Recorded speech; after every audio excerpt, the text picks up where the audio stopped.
क्योंकि आज मुझे महाभागवत ज्येष्ठ भ्राता महाबली हनुमान जी का दर्शन हुआ। आपने मुझ पर बड़ी कृपा की, अपना जान करके आपने दर्शन दिया। अब एक प्रिय कार्य आपसे कराना चाहता हूं। मेरे हृदय में जब मैं आपकी चर्चा सुनता तो ये लगता कि मैं अपने भ्राता का वो रूप कब देखूंगा जो लंका में प्रकाशित किया, जिस रूप में जानकी जी के सामने हो। जानकी जी से वो कह रहे थे कि आप चिंता न करो, वाल्मीकि रामायण में ये आपका दुख देख करके कहीं मेरा क्रोध ना उमड़ पड़े। मां, विनाश कर दूंगा इस लंका का यदि क्रोध आ गया, और मैं डर रहा हूं कि कहीं भगवान की आज्ञा का उल्लंघन ना हो जाए। जानकी जी ने कहा, यही रखवाले इतने बड़े बड़े हैं कि बेटा आप उनसे पार नहीं पा सकते। उन्होंने कहा, मां यदि अपने हृदय में सुख धारण करो तो ये पुत्र आपको। जानकी जी ने वह अति लघु रूप धरेऊ हनुमाना, पैठा नगर सुमिर भगवाना। डाल पे छोटे रूप में जैसे वानर रूप, ऐसे वो जानकी जी सो इतने विकराल भयानक है। कनक भूधराकार शरीरा समर भयंकर, टांगों के नीचे लंका, वो भयानक रूप। और जब दहाड़ कर दे तो फट जाए आकाश, ऐसा अपार कि जिनका छोटा करोले से देख वो भयंकर। मैं एक और प्रिय कार्य कराना चाहता हूं। मेरे हृदय में बहुत समय से है कि मैं अगर कभी अपने भ्राता से मिला तो मैं वो रूप देखना चाहता हूं। मकराले समुद्र को लांग करके लंका में प्रवेश करना, लंका को भस्म करना, मैं वो आपका विकराल रूप देखना चाहता हूं। मुझे बहुत सुख होगा। वैसे हमारी आप पर बड़ी श्रद्धा भी, और आप मेरे बड़े भ्राता भी हैं, तो दोनों से मैं अधिकारी होता हूं। जब श्रद्धा प्रबल हो तो गूढ़ तत्व महापुरुष जन नहीं दुरा सकते। तो मेरी श्रद्धा भी आप पर प्रबल है और मैं आपका भ्राता भी हूं।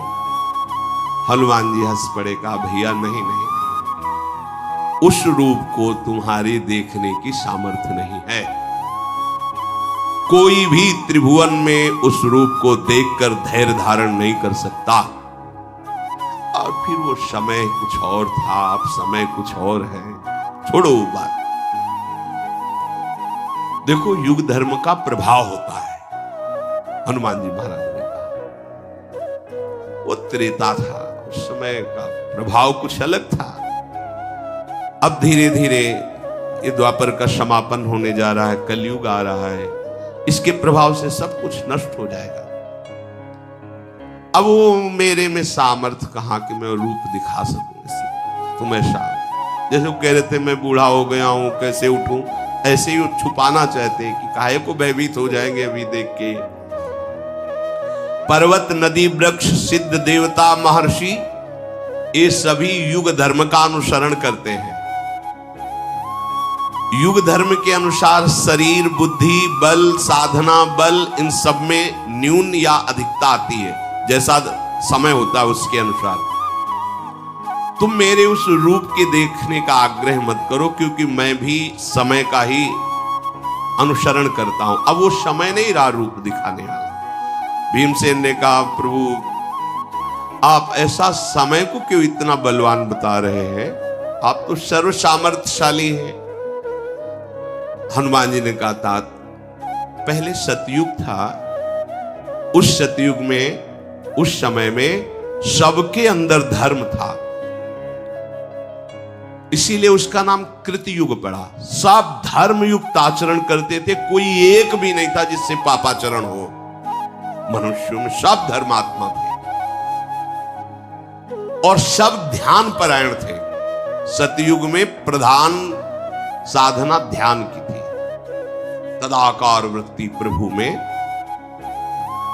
कृतम एव सर्व शुभम यस्मिन युगे कृतयुगे, जिसमें केवल शुभ ही शुभ धर्म में कर्म हो, उसका नाम कृतयुग मतलब सतयुग। कहीं भी किसी व्यक्ति में धर्म का ह्रास नहीं देखा जाता था। माता पिता के रहते हुए संतान कभी नहीं मरती थी, लेकिन समय का परिवर्तन सबका परिवर्तन कर देता है। धर्म का ह्रास होने लगता है, माता पिता के सामने बालक मरने लगते हैं। कृतयुग में कोई द्वेष नहीं करता था, भेदभाव नहीं था, किसी भी अन्न का दूध का क्रय विक्रय नहीं होता था, बेचना खरीदना ये सब। ये तो हम अपने बाल्यावस्था में भी ऐसे कुल में पैदा होकर दूध बेचता है, अपराध सा साबित होता था। गाय का जिसे दूध आदि ये तो व्यवहार में बंटता था। 8-10 जैसे गाय है तो आसपास के 2-4 लोग दूध ले जाना, मठा ले जाना, ये ऐसे व्यवहार में, बेचने का नाम नहीं। दूध घी बेचना मतलब एक तरह से न्यून माना जाता था, ये ठीक नहीं है, वो अपने धर्म से नहीं चलता, दूध बेचता है, ऐसा माना जाता था। इस युग में जो कृतयुग है, इसमें कभी किसी को रोग नहीं होता था, इंद्रियों का बल क्षीण नहीं होता था, क्योंकि कोई अधर्म नहीं करता था, कोई दोषों को स्वीकार ही नहीं करता था, किसी में दोष दिखाई नहीं देते थे, कभी किसी को दुख से रोते हुए नहीं देखा गया, सब धर्म परायण। किसी में घमंड नहीं देखा गया, किसी में धर्म विरुद्ध विकार नहीं देखा गया, कहीं कोई कलह विग्रह झगड़ा ये सब नहीं देखा गया। सब योग का आश्रय लेकर परब्रह्म परमात्मा भगवान श्री हरि के ध्यान में निमग्न रहना, सदा सबकी वृत्ति प्रभु में लगी रहती थी, सब प्रभु की सेवा में, सब सनातन धर्म के अनुयायी। अब जब त्रेता लगा तो उसमें एक चरण का धर्म का नाश हो गया, भगवान की उपासना भी त्रेतायाम यजते मखई, प्रधान यज्ञ क्रिया हो गई। पहले में ध्यान, दूसरे में यज्ञ क्रिया हो गई। यज्ञ करना, धर्म करना, सत्कर्म करना, संकल्प करना, वेदोक्त दूसरों को दान करना, ये ऊपर नहीं। ऊपर सब एक ही धर्म है, भगवत चिंतन परायण, सब स्वस्थ, कहीं किसी में कोई अधर्म नहीं। लेकिन त्रेता में ऐसा, त्रेता युग में दान, तपस्या, यज्ञ और धर्मयुक्त आचरण पर क्रिया परायण। जब द्वापर लगा तो 2 धर्म के चरण क्षीण हो गए, इसमें पूजा प्रधान हुई। ऋक, यजु, साम, अथर्व वेद को 4 भागों में बांटा गया।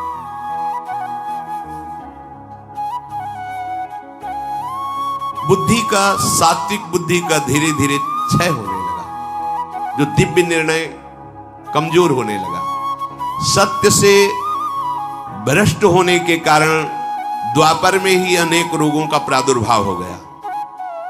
मन में विशुद्ध कामनाएं पैदा, जहां भागवतिक होती थी, ये आराधना ये आराधना, वहां भोग कामनाएं पैदा होने लगी। बहुत से दैवी और प्राकृतिक उपद्रव शुरू हो गए, रोग आदि शुरू, ये कृतयुग में नहीं थे। अब जो आगमन होगा भी कुछ दिनों बाद, हनुमान जी कह रहे, क्योंकि भीम से बात करें, ये द्वापर का अंतिम चरण है। ये जो कलयुग आएगा तो इसमें एक ही चरण रह गया, 3 चरण धर्म के नष्ट हो गए। इसमें प्रायः लोग तमोगुणी और रजोगुणी ही रहेंगे, भोग वासना की प्रधानता रहेगी, उपासना की नहीं। तभी तो कोई बिरले। वैदिक सदाचार लुप्त, व्याधि, आलस्य, प्रमाद, क्रोध, हिंसा, दोष, शारीरिक रोग, मानसिक रोग, भूख, प्यास, भय, उपद्रव, ये प्रधान गुण हैं कलयुग के, ये प्रधान गुण हैं। इसमें कलयुग में धर्म का धीरे धीरे पूर्णतया ह्रास हो जाता है। अब किसी को डर लगता है क्या कि मैं किसी महात्मा के विषय में क्या बोल रहा हूं? कुछ नहीं, कोई भय नहीं। पैसा मिले, कुछ भी दिखाना पड़े, कुछ भी बोलना पड़े, किसी को भी कोई भय नहीं। नहीं तुम्हारे सुकृत जब होगा तो देखा जाएगा, अभी तो मौज में है, अभी तो आ रहा है। बस हमें अपनी भूख मिटानी, अपनी वासना की पूर्ति करनी। उपासना का कोई लक्ष्य नहीं कि जब तक हमें सत्य वस्तु का बोध न हो जाए तब तक किसी पर निर्णय नहीं किया जा सकता। सामने होने पर भी बहुत काल तक हम उसका निरीक्षण परीक्षण करेंगे, यदि अधिकार मिला है, फिर उसके बाद सत्य पर पहुंचकर फिर उसके विषय में बोला जाए। युग परिवर्तन होने पर कलयुग से ऐसे सब प्रभावित हो जाते हैं कि केवल सुख सुविधा भोग सामग्री मिले बस। वो कैसे मिले इससे कोई मतलब नहीं, क्या कर रहे हो, क्या धर्म है क्या धर्म, इससे कोई मतलब नहीं। लोक क्षीण होने लगता है, प्रकृति उल्टा उसे दंड देने लगती है। आम की फसल जब आती थी तो अपने लोग बच्चे थे झोला लेकर भाग जाते और एक एक किलोमीटर तक आम के अलग अलग बगीचे होते थे, गांव के पूरे ऐसे बगीचे। 3 बजे उठ करके सुबह भाग के चले जाओ, 10-20 किलो आम फिर ही ले आओ। तो जैसे 4-5 बच्चे गए, अब रखवाले में बूढ़े दादा है, उनसे राम राम की, और आम बीनने आए होगे, नहीं हम तो अपने बगीचे जा रहे हैं। 4-5 2 उनको बातों में लगाए, 2 बिन लिए, फिर 2-4 भाग में कर लिए और भाग गए। मतलब स्वाभाविक, कहां वो बड़े बड़े वृक्ष, एक एक गाड़ी आम गिरे, ऐसे वृक्ष बड़े बड़े वृक्ष कहां रह गए। जितने रसाल हैं, जितने रस वाले जो वृक्ष हैं, जो पूज्य वृक्ष हैं, वो अंतर्ध्यान हो, प्रकृति परिवर्तित होती चली जा रही। जब वर्षा होनी चाहिए तो बूंद नहीं, धूल उड़ रही, और जब फसल पक के तैयार है तब वर्षा हो रही, सब नष्ट हो रही प्रकृति। क्यों? क्योंकि धर्म का ह्रास। युग का प्रभाव मनुष्य को कमजोर कर देता है। ये आगे जो कलयुग आने वाला है इसमें कोई चिरजीवी नहीं होगा। भारी तपस्या भारा, कितने साल को बोले 20 साल, क्या बोले high blood pressure, low blood pressure, 500 sugar, और कितना जिएगा बेचारा है। अब तो यार दिखाई दे रहा है, केवल पैंट शर्ट दिखाई दे रहा है, उनमें जांग कितनी है तो समझ में नहीं आ रहा है। गांव में जैसे खेत की रक्षा के लिए नहीं धोख खड़े किए जाते थे, ऐसे नजर आ रहे। हाँ मतलब वो चलते हैं तो बस वो कपड़ा ही हिलता नजर आता है टांगों का, वहां कोई कि भाई यौवन शक्ति से संपन्न तेजो में, ऐसा तो नजर नहीं आता है। क्यों? क्योंकि पिज्जा बर्गर खा करके और नाना प्रकार की कुविचार धाराओं वाले दृश्य देख करके वो अपने आप को खो रहे हैं। उनके अंदर संयम, जितेंद्रियता, पवित्रता, उसका परिणाम यह है कि नए नए बच्चे आकर प्रश्न करते, मैं आत्महत्या करना चाहता हूं, इतना कमजोर हो चुका हूं, इतना ग्लानि से युक्त हो चुका हूं।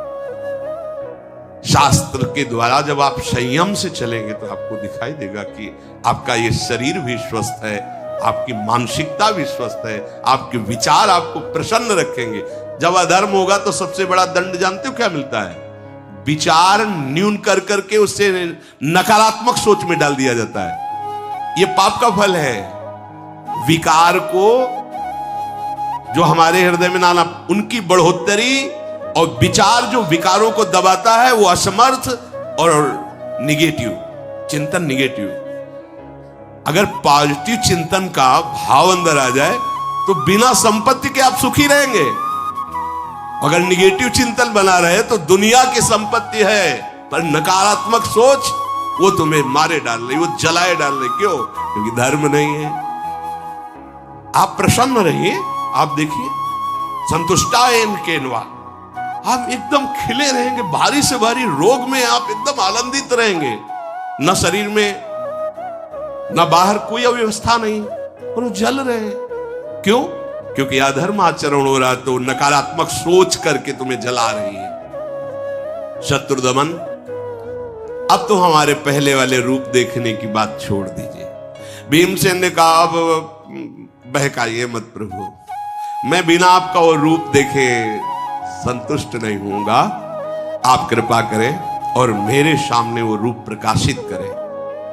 जब भीमसेन ऐसा कहने लगे तो भगवान मुस्कुराए और बहुत जोर से आवाज की, जय श्री राम। दृष्टि अंत ही नहीं नजर आ रहा है कि हनुमान जी का मुखारविंद कहां है। वो भयंकर रूप धारण किया, उनकी लंबाई, चौड़ाई, ऊंचाई तीनों चीजें नहीं देख पा रहे हैं भीम। कितना चौड़ा शरीर, कितना लंबा, भीम नहीं देख पा रहे। कदली वन को लांघकर गंधमादन घुटनों तक आ गया, गंधमादन पर्वत।